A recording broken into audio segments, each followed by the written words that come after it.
Баршаларыңызға ассалаумағалейкум.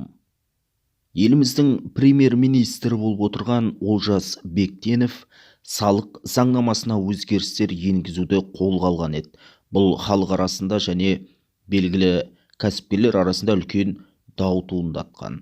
Салық органдары қымбатты ресторанға сау етіп кіріп келген әуелі құрылыс компанияларын қыспақ қалған фискалды рейд енді элиталық сегменттің есігін қағып жатыр екен. Мемлекеттік кірістер комитеті қымбат мейрамханалар мен сәнді фитнес-клубтарды нысанға алуда. Бұл сегменттің кірісі де шығысы да ірі болғанымен, көбіне есеп-қисабы тұманды, салықтық түсімдері күмәнді саналып отыр. Бюджетке салық төлегісі келмей, әртүрлі қулыққа басатын қауымды үкімет басы Олжас Бектенов жыл басында қатаң сынға алған. Премьер ірі бизнесмендердің құлағын бұрап, бюджетке тиын-тебен ғана төлеген BI Group секілді алпауыттарға қосымша салық төлеуге 2 апта мерзім берген еді.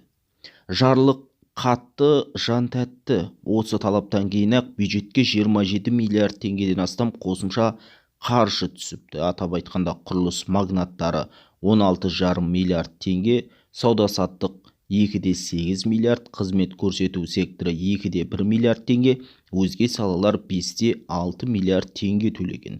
Бектеновтің рейдінен кейін BI Group пен Базистің тәубесіне түскені анық.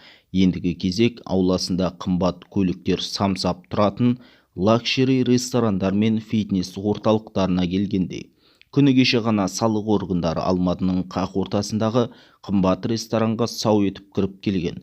Мемлекеттік кірістер комитетінің мәлім еткеніндей, бұлар жалпы салық режимінде жұмыс істегенімен табысын төмендетіп көрсетуге машықтанып алған. Комитет дәл осындай мекемелердің көлеңкелі схемаларын әшкерелеуге ниетті көрінеді.